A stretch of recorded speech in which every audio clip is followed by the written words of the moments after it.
So let's go ahead and welcome Ken Good to the program. Sir, it's glad to finally see you again. Well, thank you for having me. I'm looking forward to it. Yeah, it's going to be a really great conversation that we have tonight. I think that we're going to get into some real issues. I think that, we're starting to see some stronger reforms come out. And I think that this is a really great time for us to start talking about all of these policies, what we're going to be looking forward to, what we need to be looking to do, and what these people need to start doing immediately. So your thoughts on the Kash Patel confirmation? Oh, great. I mean, I think it was a great day for America since Kash Patel was confirmed by the Senate today. I think that should put the fear of God into the elites, into the party, or, the people that the deep state inside the FBI. And if they haven't cleaned out and cleared out by now, they probably better start doing so. Yeah, it's about time to get out of there because these people they've been complicit in a lot of these things that we've had to deal with over the years. Their policies, they're passing these laws with the other politicians like Cassius Bell. I know that many people should know what that is by now, but maybe just give people a little overview of what we've had to deal with these last several years regarding this issue. Well, I mean, I think the bail system is the easy target, but the argument that's being made is, defendants don't need bail. They don't need to put up anything with the court to assure the court that they're going to return, because everybody, by and large, wants to resolve their criminal cases. And so, they'll come anyway. Well, during the last 3 or 4 years, that's been blown out of the water and proven that that's absolutely not correct. And, I've done a series of podcasts that have talked about, when you use these simple release mechanisms where, the purpose of bail is to give the court assurance that you're going to return to answer the charges. When you give them a release that's just on a promise they'll come back, well, they'll break that promise. They'll break it every time. We've seen it from California's misdemeanor courts, where they use this exclusively, has an 80 or over 80% failure to appear rate. We see it in Harris County, where they use a similar thing for misdemeanors, and they have over 2 years of data showing they have on average an 80% failure to appear rate. And that type of failure to appear rate, since criminal cases can't go forward without you there, I mean, that does substantial damage to the criminal justice system. Cases can't go forward. They get put on hold and backlogs start growing. And so there's all this pressure to dismiss cases, and dismissing cases is just simply de facto decriminalization. Criminals see that as a green light to commit more crime. And then it's like a snowball rolling down the hill. It just gets to be a larger and larger problem as it goes down the hill. And that's what Trump is coming in to stop. And that's what we see citizens coming in and saying, I'm not voting for this anymore. And that's why you see, Gascon was defeated by over 20 points in the election in November, because his policies were complete failures. Absolutely. We recently had something that came to light with even local sheriff Larry Smith. Regarding some things that he was saying there at a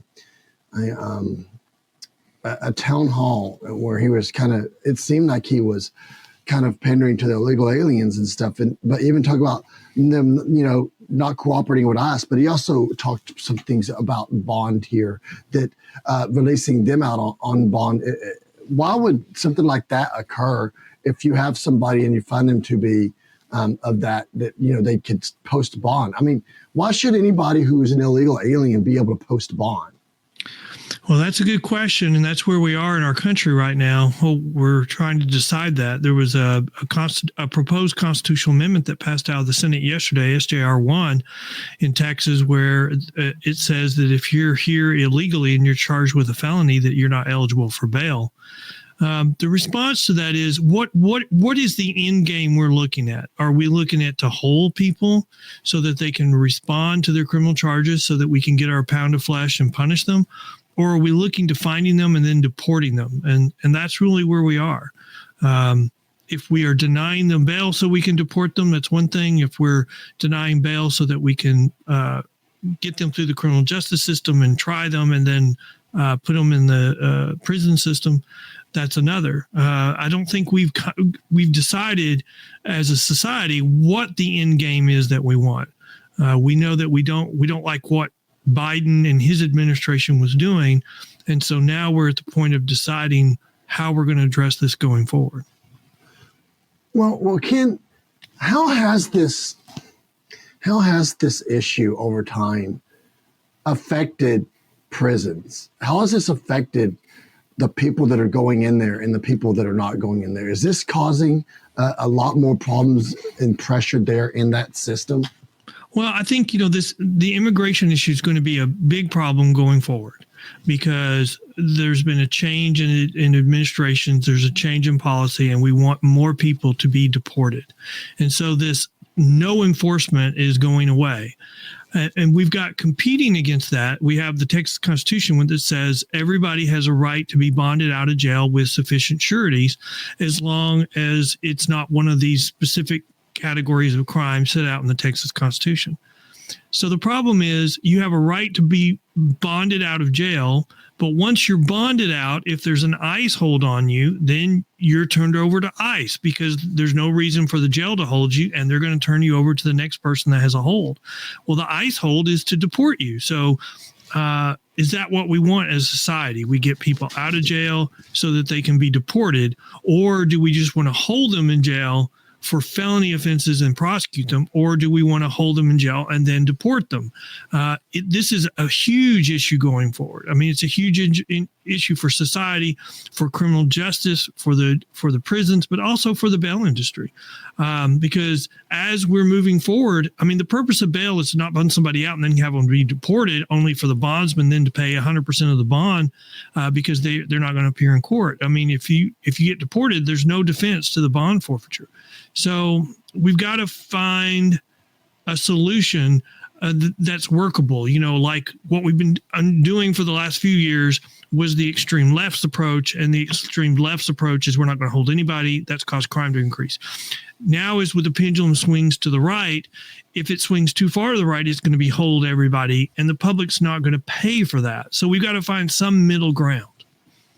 Right. So what about people who are citizens? Speaking of that, the criminal justice system here, like say, any of our criminal element, our people that have been committing crimes and that have that have benefited from the cashless bill and been released out there, committing more crimes and getting back in. What about that? What is that doing to our criminal justice system? Has it deteriorated it and made it where we're putting less people inside of the prison system that should be, as opposed to people who shouldn't be? I'm going to tell you, I think it's having the opposite impact. I think we're not putting as many misdemeanor people in jail as we should. And what that does is it prevents the criminal justice system from doing what it was made to do, to turn people around to become productive citizens. And as a result, today's misdemeanors, or the misdemeanor offenses being committed today, are the training grounds for tomorrow's felons, because there's no accountability for the misdemeanors. So it's causing havoc, and that people are committing more and more severe offenses. And as a result, when they do face, the ultimate accountability in the criminal justice system, it's usually for a much worse offense, and they're facing a longer sentence. And so I think we're doing more damage to our citizens than, especially in our urban areas, than if we had just held them accountable and told them there would be consequences if they didn't do what they were supposed to do. Wow, that's crazy. So basically, we have a really strong criminal element now out on the streets because of our failure to make these policies stronger to change these people, to make them more, to not commit their crimes again, to get back into society and function. So we're really causing people to be returning back into this system over and over again by these policies, right? Yeah, we actually have two Americas right now. We have the majority of the country, and then we have our urban areas. And in our urban areas, we have these Soros DAs that are soft on crime. They're getting elected, they're being identified, and they're being encouraged to run because they're soft on crime.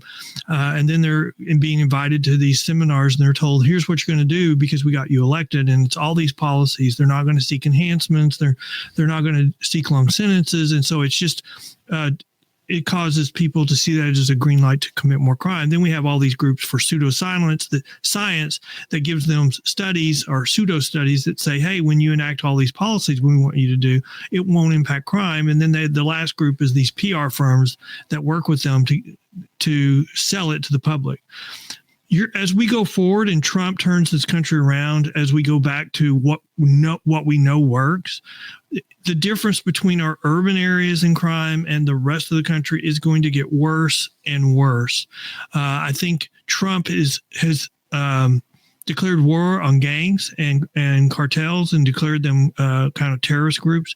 So if he can do that in our urban areas, then that will have a deep impact on them and probably will chase them more to become red areas than anything else that could be done. I mean, what we're forgetting is we've been through all this before in the 60s. And when it turned, it started in the urban areas, in our minority communities, where the pastors were seeing what the policies of no accountability, of letting everybody out and not holding anyone on consequences for their crime. They saw what that was doing to the men in the minority community, and those were the ones that came out first. And we're seeing it all over again, and probably not as fast, but that's probably because it appears that all these people were on the USAID payroll or someone else's, and so that slowed it down. So that will cause a bigger backlash when it happens. So basically, these areas we were talking, quite frankly, the urban areas are Democratic controlled, and that's why they seem to be doing this kickback against this, right? So this is probably affecting, like you just even said with USAID, it's affecting their bottom line. And to me, correct me if I'm wrong here, it's going to it would be something that would affect their control over the people that they have in these areas because they keep them. But I think the motivation for what they were doing is the county sheriff's office is the largest single budget item for these areas. And so when they came up with this idea, the reason why they were doing it, I believe, is that they were wanting to spend less money on crime and move those funds, those surplus funds, then to their social causes. The problem is when the policies didn't work, they wouldn't admit it because they didn't want to give the money back. So now in a lot of areas, they're having to come back and re-spend that money, but they're not giving up the money that they moved to social programs. And so I think that's probably the original motivation for it, but I'm not sure because it's clear the policies haven't worked and they're doubling down right now. And as long as they're doubling down, then I question their original motives. And maybe I was not correct. Maybe they didn't have pure motives. Maybe they were ill motives all the way from the beginning. Right. So going forward, what needs to happen here? Who needs to be involved? What agencies should be doing something? And how can we begin to move this needle forward on this reform that you're talking about? Well, I would probably call it the rollback of the reforms, the crazy reforms that have been passed. And I would say, normally in politics, you look for a compromise. So you look for kind of the middle ground. But this has turned out to be one of those areas. There's not a middle ground. When one side of the debate is lying about crime, and they're saying crime is not going up, it's a perception issue. It's because of social media. And just look at the FBI statistics. And then suddenly, a month before the election, the FBI statistics are found to have been changed. And suddenly they're showing crime is going up, but they're still incomplete. Then it's hard to find a compromise because they have all these pseudo studies that they've published that says this is not a result of, this is not causing crime to increase. Look at the FBI statistics. I mean, I actually wrote an article in October saying this is why you should question the accuracy of the FBI statistics. 10 days later, suddenly, magically, they were updated and they'd been changed. It wasn't because of me, but it's just because other people, I think they changed because that was probably the biggest sign the FBI thought Trump was going to win the election. And that was a month before the election, because they thought they wanted to get ahead of it, not after Trump got in office, before Trump got in office. So they couldn't be fired for that. So I think that's part of what's going on. And it's hard to find a compromise when the people on one side of the debate are just lying, and they have this network to just lie to the public. And it's starting to come out. I mean, things that we would have called a conspiracy theory 2 years ago are now facts that are absolutely true. It's kind of like a repeat of COVID, the time during COVID, when things would come out and you would say that they're absolutely conspiracy theorists, and then suddenly they're true. I mean, before the election, I was trying to post a podcast about how California legalized the marijuana market, but cartels are taking it over, and it kept getting deleted. And I was like, this has got to be some mistake. And so I posted again, it was deleted. And then Trump started talking about it, how the cartels were taking over the legal drug industry in the United States. They weren't just laundering their money through the United States. They were bringing their whole industry in because of our lax immigration policy. And so that's something that's changed now that social media is no longer censoring those types of stories. I published, the things that we were posting, and we did a podcast about it. I mean, it was based upon an article that was actually written. And now you're seeing more articles about how, the legal marijuana trade, which was projected to be worth billions, that you've got more companies that have have declared bankruptcy than have licenses now. Wow. That's incredible. It's just it really is a lot to digest and understand. And I think this, what you're saying is very important. And I want to see all of these things happen. So with that said, in closing here, how do people follow more of what you're doing and then get more information regarding your organization? Well, first, I want to thank you for having me. I think it's so important to talk about how do we get information? What do we figure out to believe in? Because I think that's the biggest consequence of all of this debate is, who do you believe?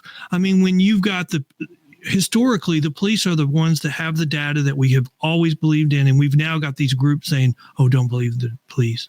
So we try to highlight stories in the press from the perspective that we look at the news. But if you want more information about my organization and our group, you can go to pbtx.com.